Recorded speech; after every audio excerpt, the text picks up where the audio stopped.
kasih.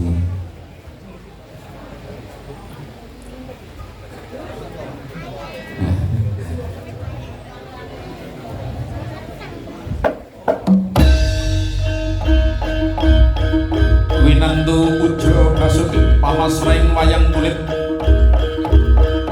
sampun kalambat tandayekti pagelaran wayang kulit dalu menika kawiwitan. Wilujeng dalu, wilujeng hamirsani.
laku lakon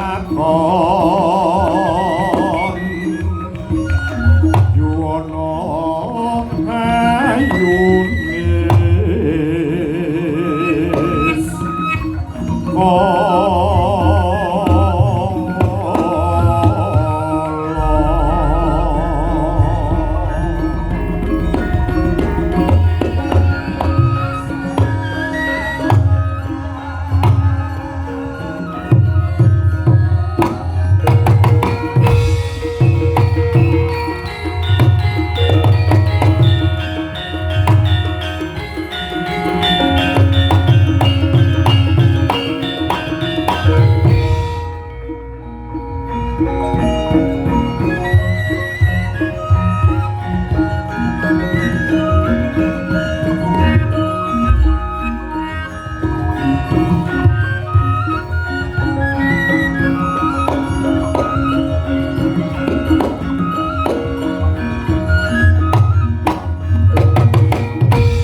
kan yang kanan sing kasih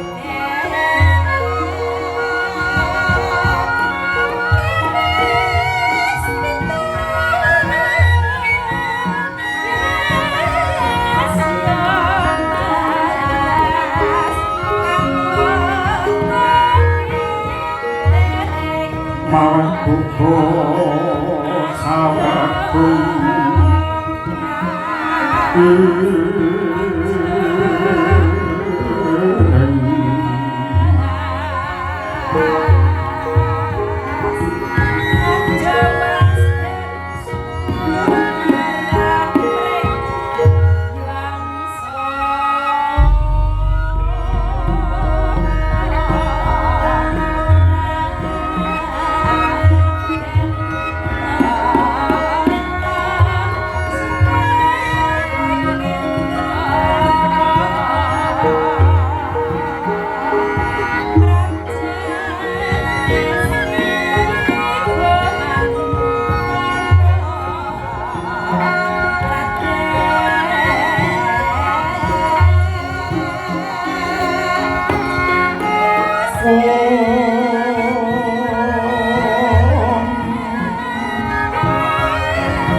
kunci pikir kidung suci yang mantra rahayu meja saking sangya para titah ingkang anggo murdas maning Gusti mriwana pasukin lagya pangesti darmaning kabudayan mrih rahayu murwana buka kandha nenggih gumelaring negari Dwarawati ya sinebat Dwaraka ya ngaran Jenggalapura ya Jenggala-Manik negari Dwarawati pantes sinebut Warasundari ingkang werdine bumi pinilih prasasat gempalaning lemah kaswargan kang den papanake ing kono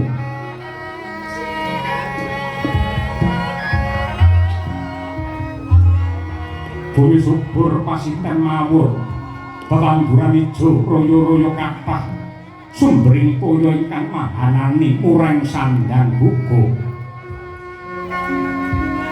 sanadyan negari Dwarawati kinepung gunung geni parandini handadekake bumine subur kawulane padha makmur parsa kang mangkono gedhekake rasa syukur lan tafakur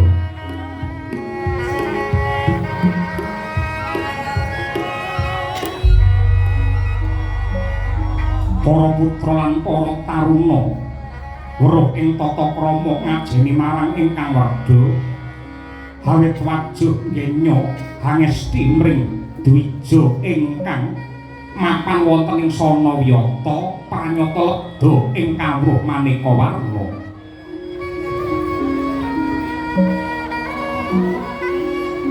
para muda santosa sekti mandraguna tatangate geger tunggal bangsa Nadyanto pagurane beda yekti mengenake gedhene rasa tresna sumpah janji nyawiji ngreksa yuwananing negari para brahmana resi bentur ing tapa melen ing cipta nuntun manungsa cedhak pring agama bubure nentremke rasa dakwahe alus linambaran tresna satemah saya nderbala para kawula ingkang hangesti piwulang utama dasar adat budaya saya ngrembaka jati dirine bangsa saya santosa Para kawula guyub rukun tumata adoh saka cedha cinedha merga kawulane tansah manut marang piwulane agama datan ditabrakake kelawan lumadining budaya satemah mawujud idamane bangsa inggih adil makmur tentrem raharja.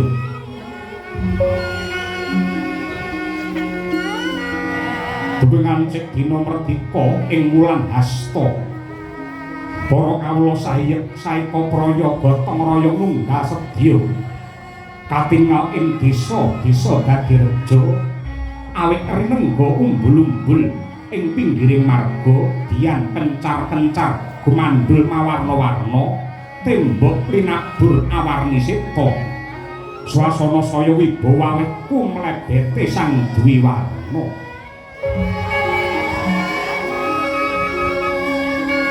Negari Dwaraka kena sinebut ngancik jaman kencana karana kasembuh pangarigawane Narendra ing ngasta pusaraning praja inggih jejuluk Sri Bathara Kresna.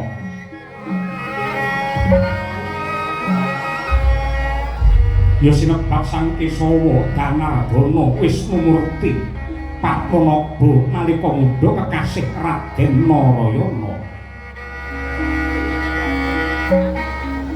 Wis kawentar dadi wadah panitisane Sang Hyang Wisnu dewaning kabagyan uga sinebut sucaning rata boring jagat pramila awas paningali weh pepadang pring jagat sawigung sarta mahambet adil para marta tresna asih pring para kawula.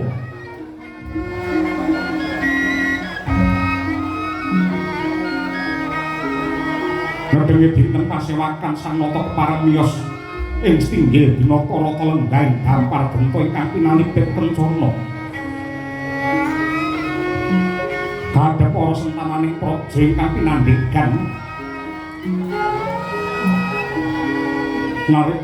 nggih satriya saking Sela Bumi kekasih Raden Setyaki Raden Sensaki. Den jawiander pasibaning para nayaka jejel riyel kaben cukit lenggahnya tanpa sela pinandhegan dening Retnapati Udawa.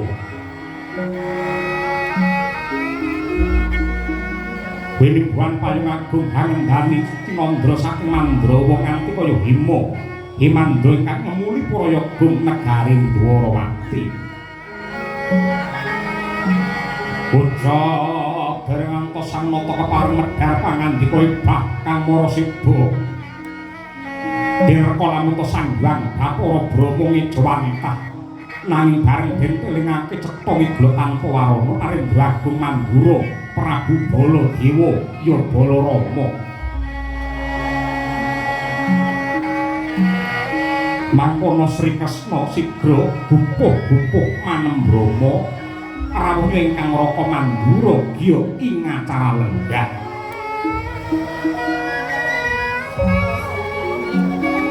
Dereng pamudhi kawije pangandikane Sang Nata mangkono lamun ta kawiyosing karna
Sritinon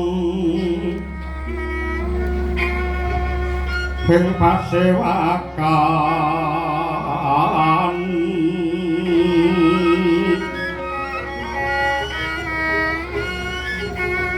busana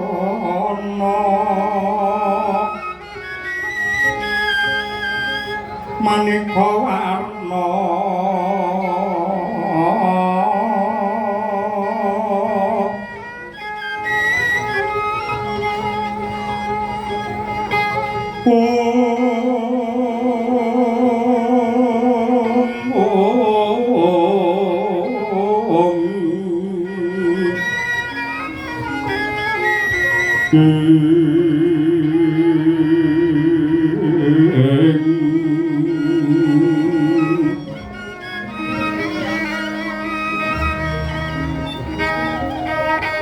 sepak puspiteng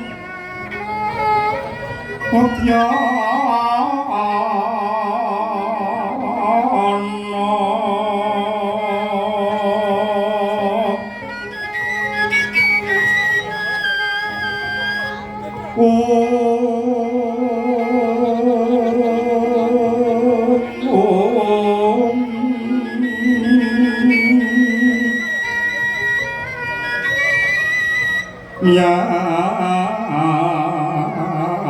panjrak sarwarama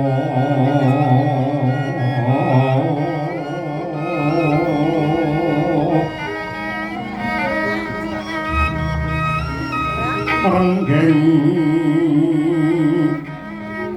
manik nawa retno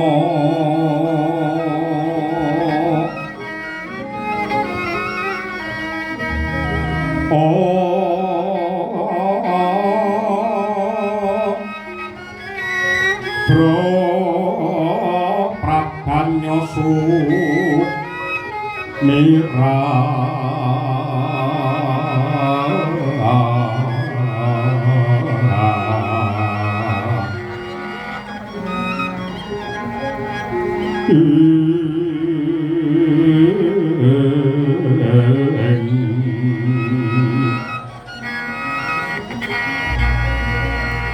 nyaring dijoliwaran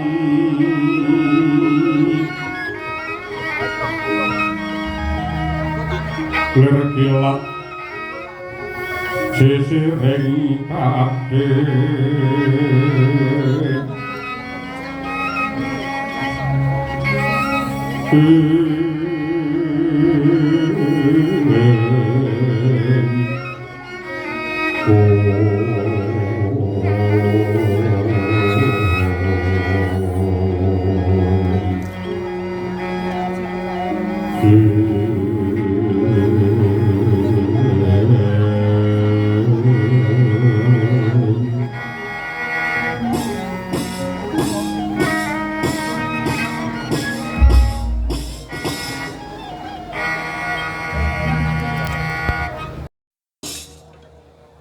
Iwang suksma adile nuwih muga paring pepayung pring kayuwanan ingsun satemah mbabar pepadanganing jagat Ndwarawati. Kawula nuwun sewu Koko Prabu. Koko Prabu Mandura sarawuh paduka wonten ing setinggil Binatarata negari Ndwarawati kalilan ingkang rayi. Ngaturaken pambagi panakrami mawan tuan-tuwa kunjuk wonten ngarsa paduka Njeng Koko Prabu Mandura. Baladala ya jagat ya dewa ya bapara kadangipun Kakang Yayi Harimurti banget panariman ingsun dening nganti semono sih kadarman sarta pakurmatan ingkang nduk caosake marang Baladewa dasare anggenku prapta wilujeng niskala nir ing sambikala bali ning ngatur salam taklime Baladewa muga kunjuk ana ngarsamu Yayi Prabu Narayana. Kawula ninggih Koko Prabu Mandura. Gurawalan anggen kula mundhi tinampi tangan kula kalih. kinalungaken wonten ing Jangga kapetekaken wonten ing Jaja rumeketing Waradaya mewahana kayuwanan tumraping negari Dwaraka. Mboten langkung monggo kula dherekaken lenggah ingkang kanthi prayogi lan sepisan malih kalilan ingkang rayi nyuwun gunge samudra pangaksami karana rawuh paduka wonten ing negari Ndarawati mboten kula kurmati ingkang kanthi sae malah kepara rawuh paduka anyarengi tumuruning Jawa ing mapan wonten ing kraton Ndarawati. Waladala. Yayi. Yen mungguhe Baladewa. Yen mungguhe Baladewa aku nderekake dawuh pangandikane para Brahmana resi kiai alim ulama kae ingkang panjenengane kepareng-paring dawuh. Lamun to wong lagi nyuwun, lamun to wong lagi ndedonga utawa lagi meminta marang Syekh nugrane Hyang Agung, kuwi kok barengi tekane udan, kuwi kala mangsa malah mandi dongane, kala mangsa malah diijabahi apa kang dadi panyuwune. Dadi mungguing Baladewa ora dadi apa? Ya nadyanto Baladewa ya rumangsa nggumun setahun jembleng sarendeng ing atase Ndarawati barengi anggenku teka barengi tekane udan tur eloke kahanan lagi iki aku ngerti lamun to ning ngarepe sinden iki enek embere tegese upamane enek sinden sing lagi ngelakno kari ngokop nadyan to sinden kuwi dhewe ning omah senengane ya dika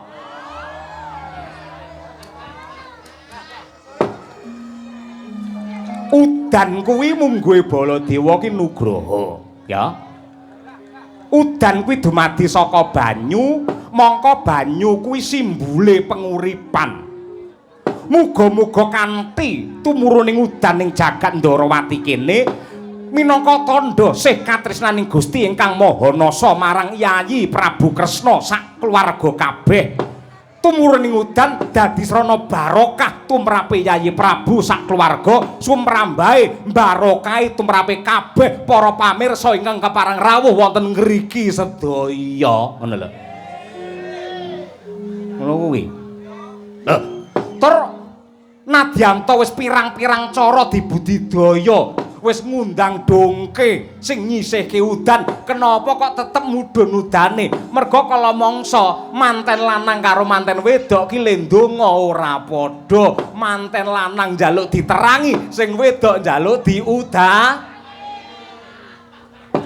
ngono kuwi lali aku Sugeng Riyadi ya Di sepiro gedene naanku sepira gedene luputku marang Yayi Prabu Ndarawati muga kowe nglunturake pangaksama ana dina ingkang kebak berkah iki nggih tanpa benten kalian kula tartamtu kula ndodho kathah ing reh kalepatanipun pramila kula ugi nyuwun lumunturing samudra pangaksami mugi-mugi lepat kula lan ugi lepatipun Koko Prabu Mandura linebura ing dinten Aryadi menika. Ya syukur wis pirang-pirang minggu ora ketemu. Nggih. Suguhane isih pirang-pirang nggih apa sisane bodho. Nggih. Aku iki tau kuwirangan medhaya nggone wong ketoki komplong kongguan, mbake bareng dibuka isine rengginan. Nggih. Inggih menika malah mungguing kesarasan malah sae. Ha? Mungguing kesarasan malah sae, malah sisandamel monggo Koko Prabu kula dherekaken pinarak ingkang kanthi prayogi mugi-mugi sambunging kekadangan menika andadosaken kamulyan tumraping bebrayan agung. Anjrah ingkang puspita arum kasliring samirana ambre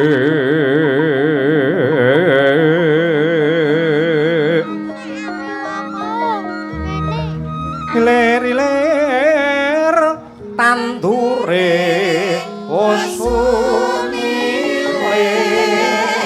kang ijo raya raya tak senggung manten anja bocah aman enekno blimbing kuwi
padangipun Kakang Yayi Prabu Ndorowati apa to sebabe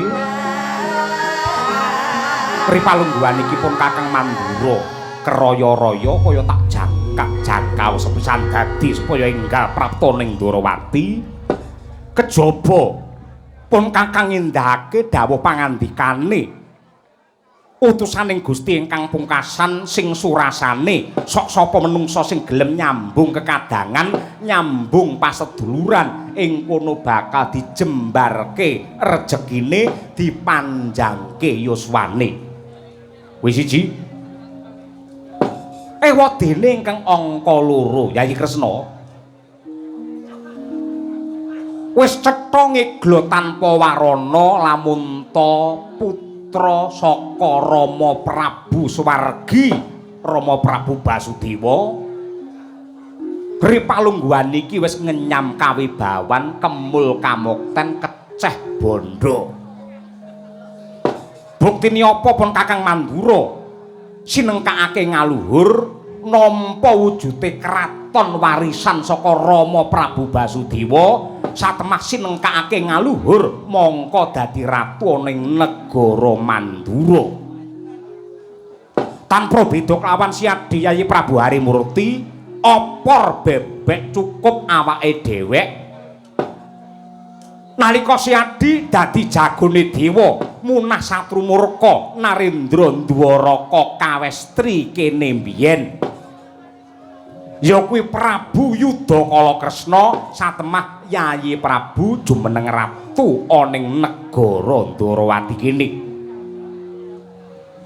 ewadene adiku sing wragil ya kuwi si Bratajaya ndak titipake marang Yayi Kresna merga pancen kerasane si lara ireng utawa si Sembadra kuwi mapan ana ing negara Ndorowati tegese Trah Mandura kuwi bisa mukti wibawa Nyakrawati Mbahudendha kuwi sejatine ora merga saka pintere Baladewa ora merga saka sugihe kepinteran Yayi Kresna ning ya merga disebul karo pangestune wong tuwa ya wong tuwa kakung lan mligine wong tuwa putri aku wis niteni marang Mbah makaping-kaping waton ana bocah ana anak sing ngabekti mligine marang wong tuwa putri tur dasare wong tuwa putri seneng lelaku brata seneng tirakat seneng prihatin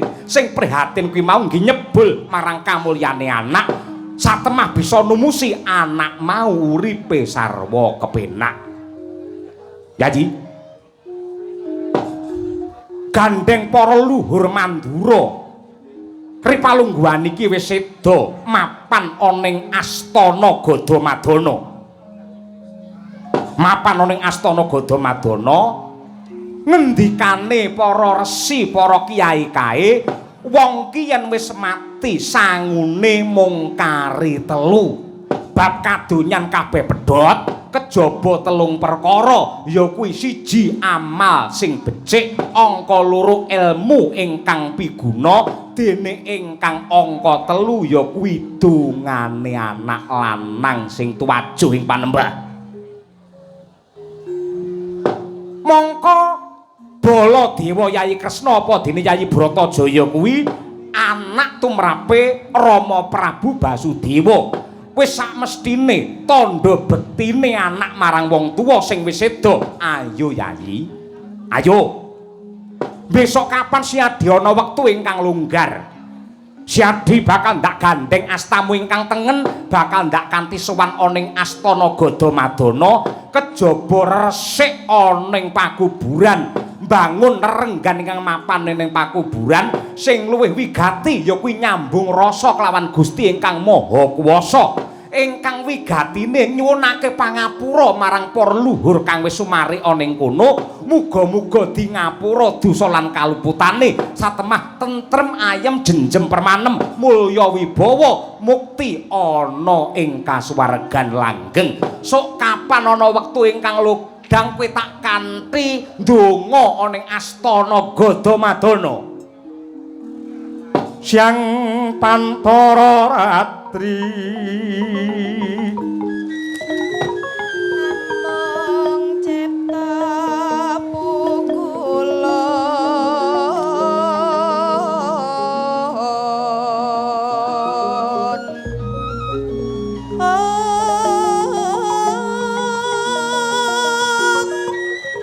tanul yan kaeksi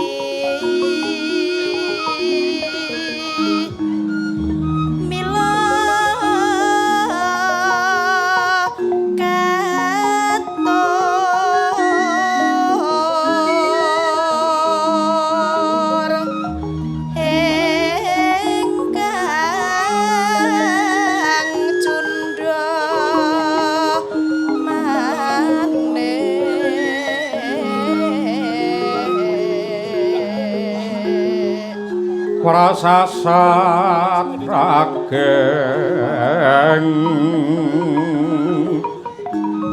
ulun kang sumambah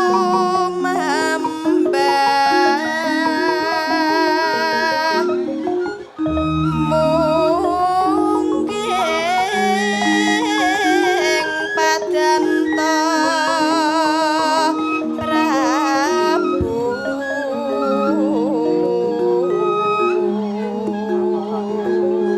miang kagungan to sing sim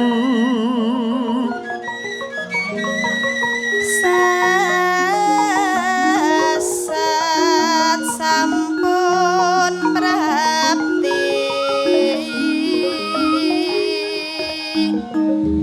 katon astapu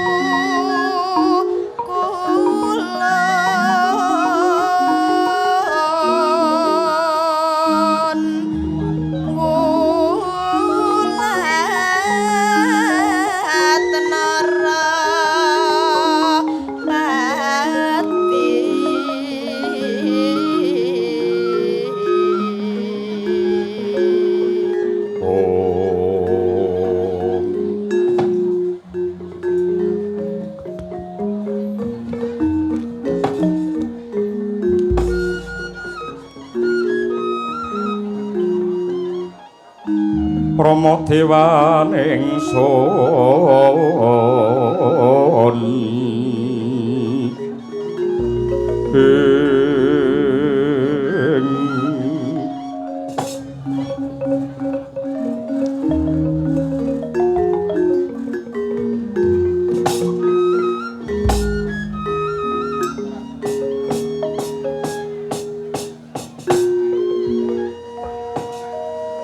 Koko Prabu Mandura jimat sesemban kula.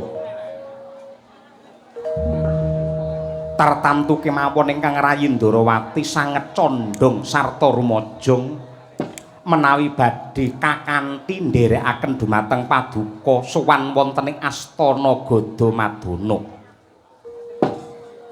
nyunaken pangapunten lan kirim donga dumateng para luhur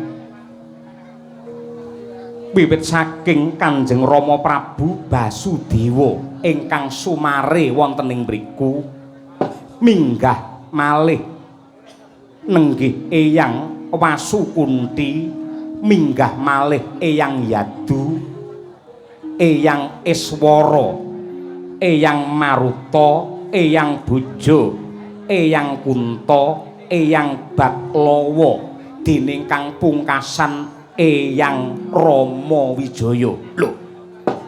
Dadi sing kondhang jaman Ramayana Prabu Rama Wijaya kuwi uga sumare ana ing Astana Gadamadana. Nggih Koko Prabu. Walah dalah malah nembe ngerti iki aku. Nggih mila saking menika kula sanget sarujuk Koko Prabu menawi paduka kagungan lekas ingkang kados mekaten tartamtu kemawon.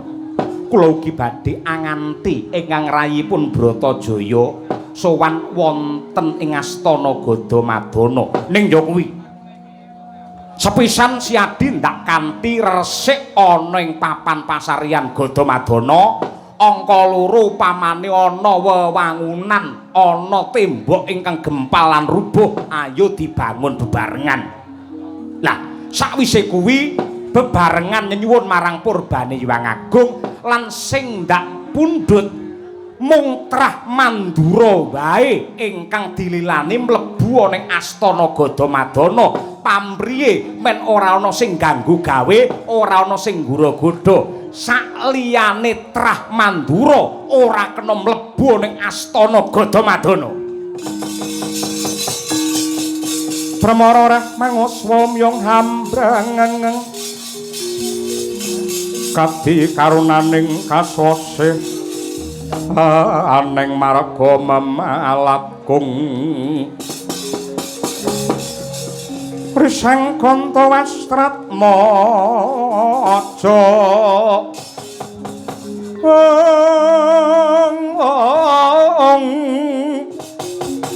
leng-leng lalu hangulati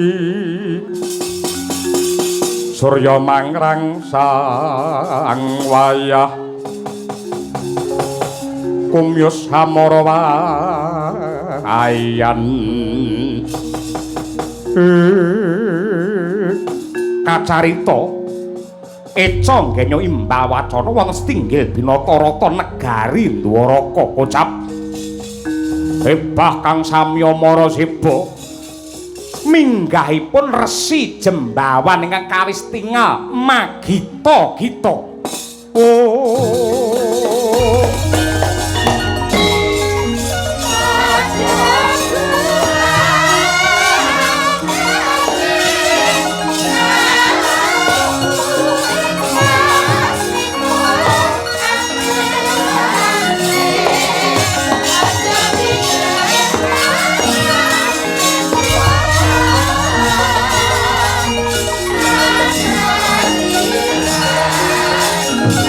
Thank you.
Pandhita Wakarya wangsit pindha kumbang ajaping tawang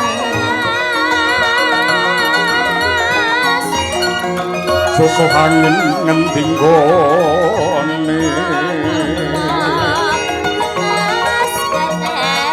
miwah kaliyeng kangkung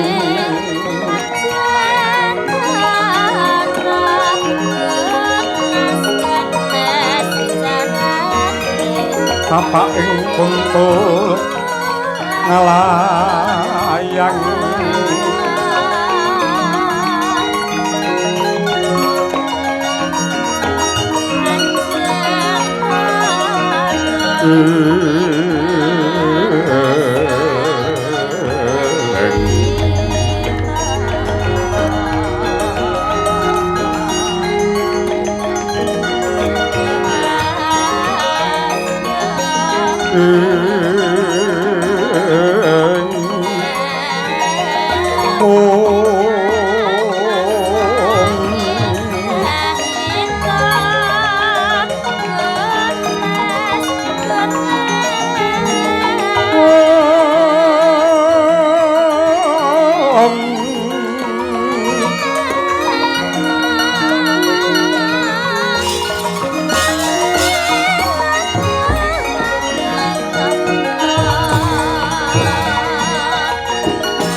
palugon laguning lekas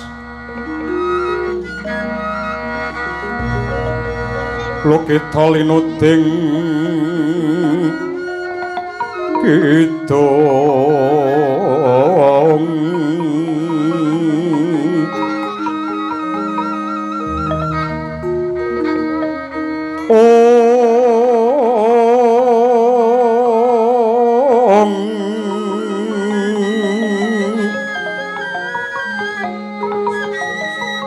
kadung kadereng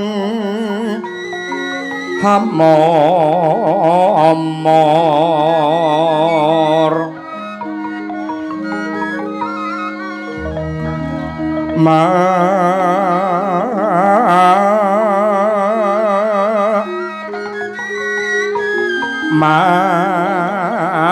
mangun manah rahayu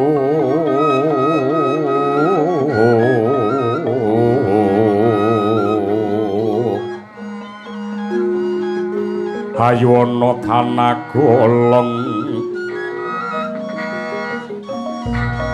gumulung manadukara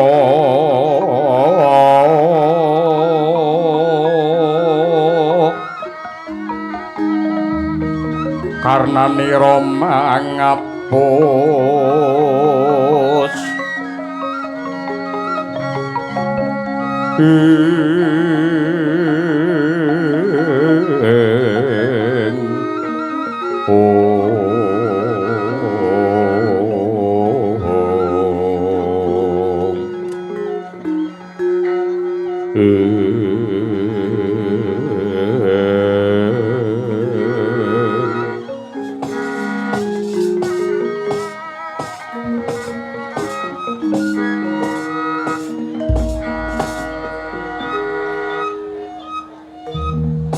kawula nuwun sewu Bapa Resi Jembawan sarawuh paduka wonten ing Kraton Negari Ndarawati kula ngaturaken sembah pangabekti kunjuk wonten ngarsa paduka Bapa Resi. Waduh, angger anak Prabu Harimurti sanget anggen kula nampi dawaos sami-sami lan mugi-mugi kula cumantaka nampi dumateng sembah paduka menika boten andadosaken walat tumrapipun kula pun Jembawan. Mboten langkung salam taklim kula kunjuk wonten ngarsa paduka anak Prabu Ndarawati. Inggih Bapa Resi, sanget anggen kula nampi nyuwun pangapunten. mboten sekeca raosing manah kula katuran Bapa Resi pinarak wonten ing inggil kursi pakurmatan taksih kathah ingkang sumadyo monggo kula aturi pinarak wonten ing inggil matur nuwun nggih matur nuwun kula langkung sekeca sowan wonten ngandhap kemawon nanging kula menika putra mantu paduka dosa menapa ingkang badhe kula tampi walat menapa ingkang badhe kula gendhong menawi kula nilar ing tata krami sampun ngantos dados penggalih paduka nggih anak Prabu Ndarawati pancen menika sampun dados pikajeng kula Gusti Yayi Kresna wonten dawuh Koko Prabu nganggo dasar apa kok Siadi ngaturi Resi Jembawan juru kunci Astana Gadamadana iki kok Bapa Resi tur panjenenganmu nggunakake tata krama tata basa ingkang becik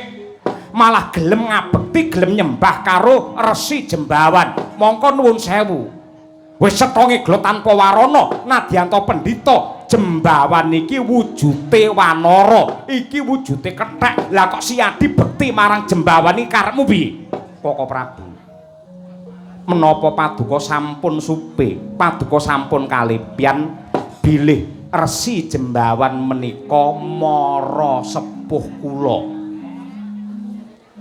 Yayi Dewi Jembawati menika putra putrinipun Resi Jembawan ingkang sakmangke kula palakrami tegesipun menika tiyang sepuh kula ingkang kedah kula pundi-pundi lho Jembawan iki dadi maratuwamu.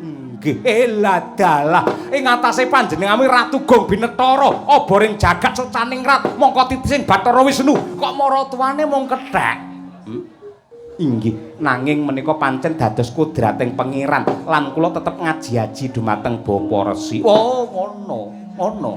Inggih. Ah, syukur yen panjenengan ngono. Ya, syukur.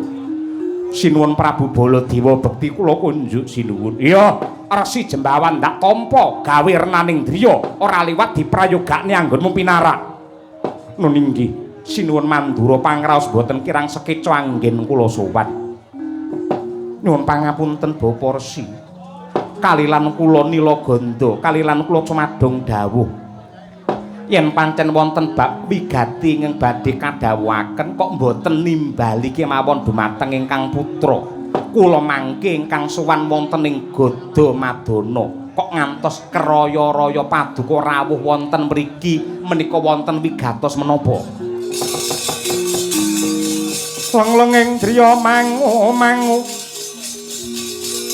mangun kong kanduan rimang ler leno tanpa kanin yen tantulusa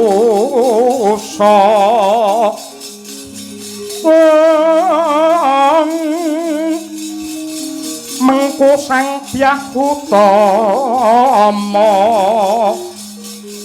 mangkono Sri Narendra wus nyolon hangrara apa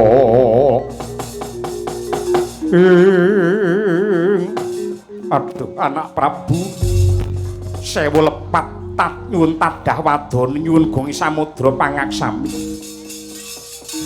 sampun cetha pratila bilih ingkang bapa kula pun Jembawan pinitaya dening pepunden Mandura lan Ndarawati supados ngreksa wontenipun Astana Gadamadana.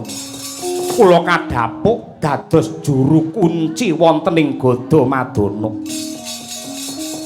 Nanging ripalungguhan samangke kula rumaos ewuh kaya ing pambudi anggen kula badhe makarti. Mongko sampun cetha ngigla tanpa warana bilih Astana Gadamadana menika papan pasaryanipun para luhur Mandura menika papan ingkang suci papan ingkang ngemu sejarah ageng ning ewa semanten ripalungguhan samangke kok kawontenanipun malah tiba kosok balen menapa to sebabipun kula kok matur kados mekaten karena kathah para menungsa para kawula ing Ndarawati lan ugi Mandura ingkang sampun minger kiblatipun sami ngaji-aji sami nyembah dumateng para luhur ingkang sumare wonten ing Gada Madana. Wonten ingkang nyuwun supados dipun paringi mulya, wonten ugi ingkang nyuwun supados dipun paringi sugih, wonten ingkang nyuwun dipun paringi kondhang lan sanes-sanesipun emanipun anggenipun nyuwun boten wonten ngarsanipun Gusti ingkang nyipta jagat ning kok malah sambat kalian para luhur ingkang mapan wonten ing Gada Madana. Malah ripalungguhan samangke menika wonten adat wonten budaya ingkang sanget mengkang saking kautaman menika cetha lamun tumindak ingkang kebak maksiat. Para-para kawula ing mriku anggadhahi kapitayan menawi makempal, menawi kumpul, menawi saresmi antawisipun lanang lan wadon mongko sanes bojonipun mapan wonten ing Astana Gada Madana. Ing mriku badhe saged sugih dadakan yen dodolan ugi sami pinaringan laris. Ning emanipun kok papan menika dados rana ingkang kebak maksiat kados mekaten. Sami cumbana, sami sambung tresna wonten Astana Gada Madana ning sing dipilih golek sing dudu bojone dhewe menika kados petalan.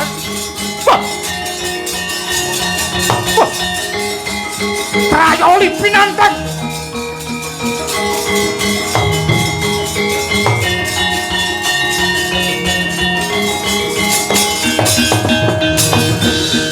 Mekaten atur kula sewu lepat kula nyuwun gungi samudra pangaksami wasana purba wasesa sapetahipun kula aturaken dumateng para pepundhen kula borong anggenipun badhe amurba lelampahan.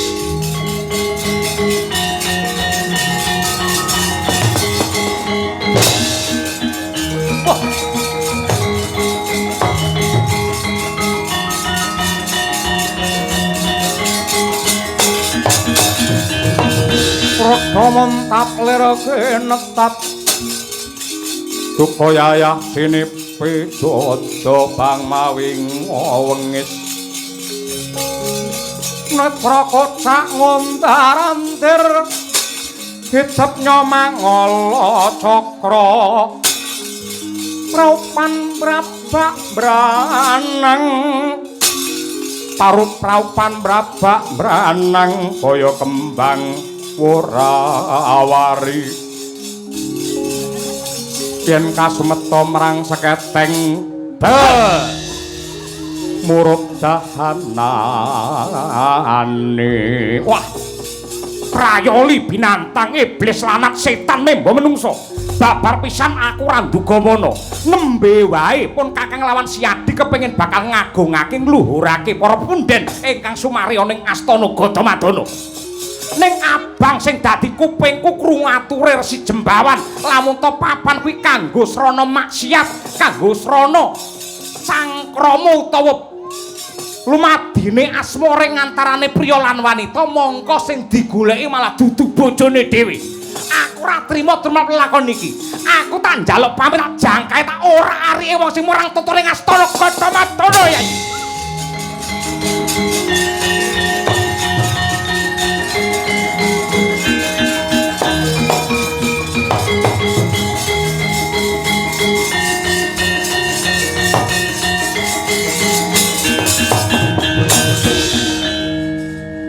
Maripah jinawi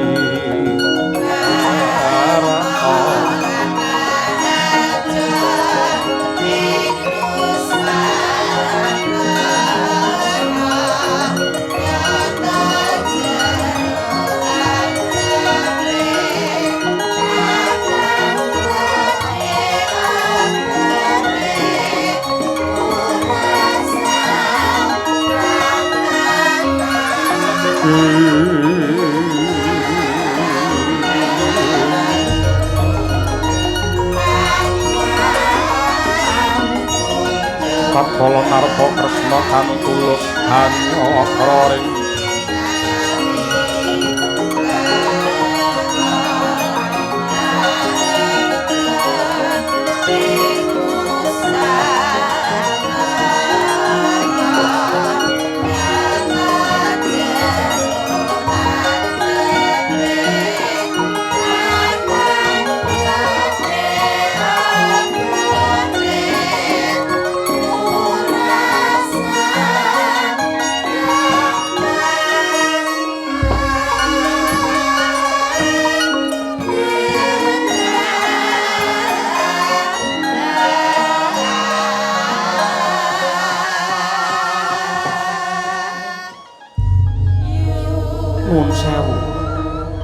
Koko Prabu Mandura.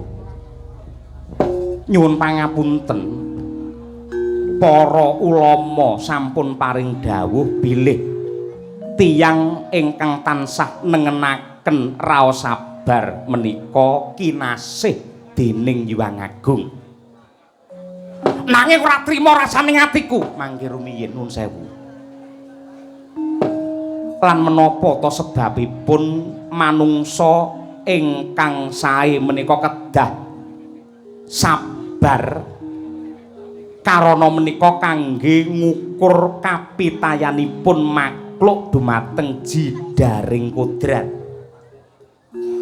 kangge ngukur kapitayane makhluk utawi imanipun menungsa kalian garising kodrat. Sedaya lelampahan ingkang kababar menika awit saking pamurbane Hyang Agung menawi menungsa raosipun gelo lan boten sabar, tegesipun sami kemawon boten pitados kalian adiling pangeran. Tiyang ingkang boten sabar, tiyang ingkang boten sabar menika tegesipun murka utawi nesu.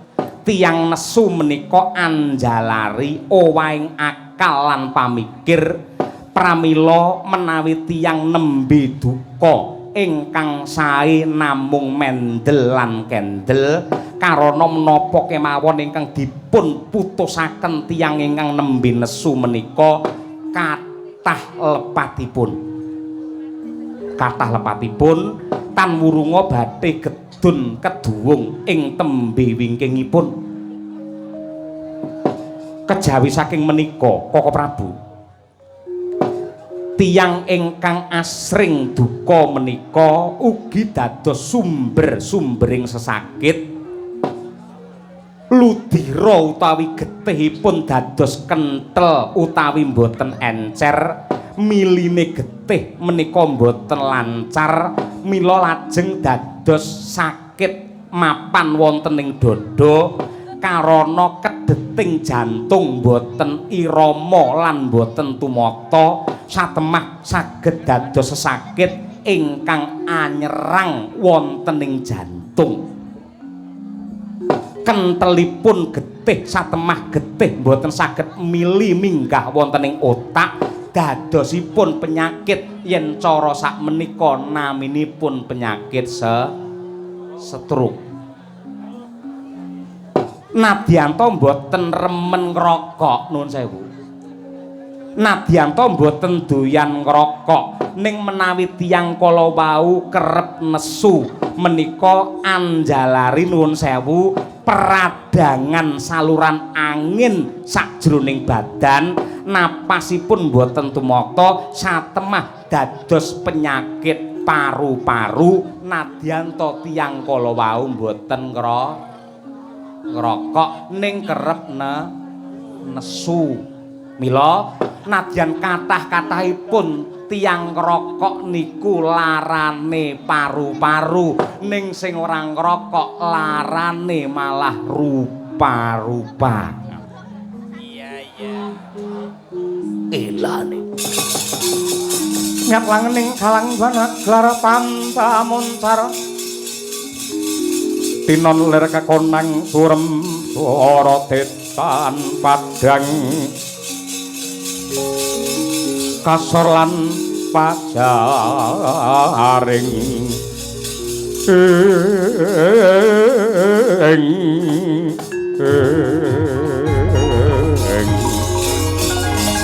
purnameng kono kasaring mongso katingo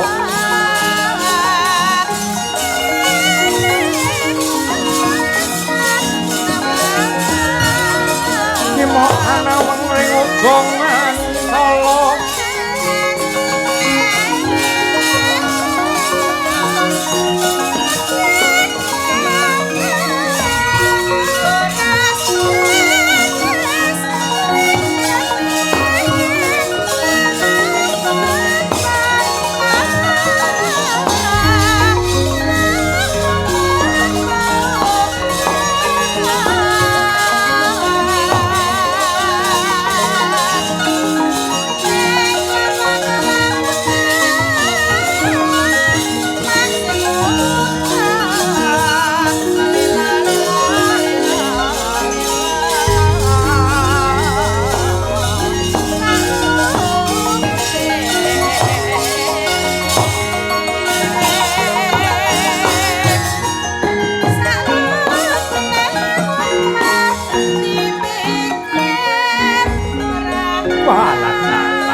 ya jagat ya dewa ya bathara kadangipun Kakang Yayi Harimurti.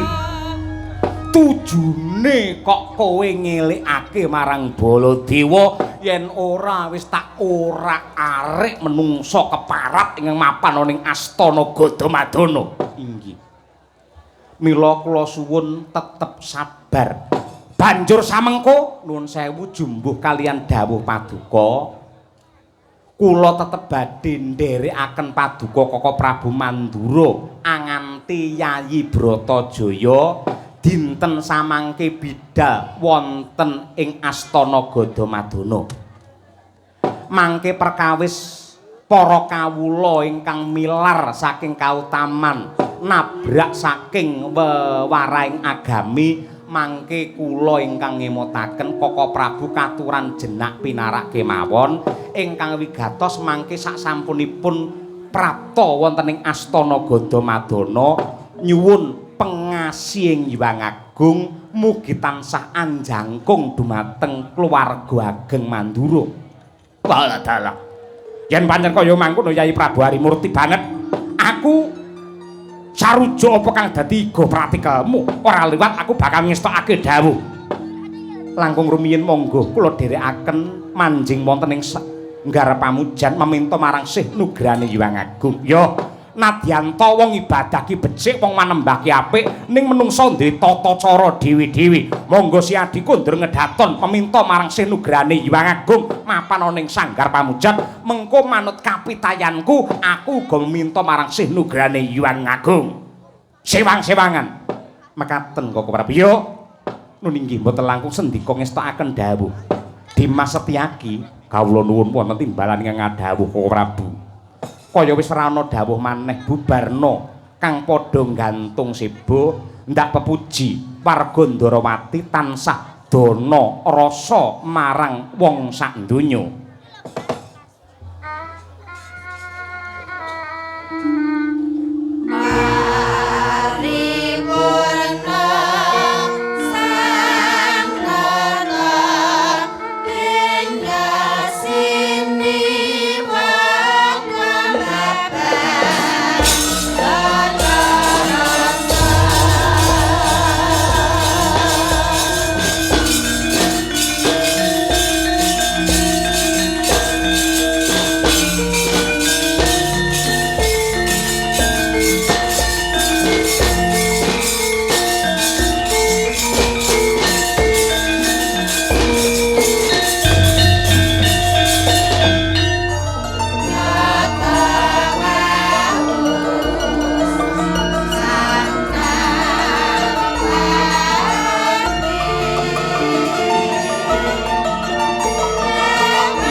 Thank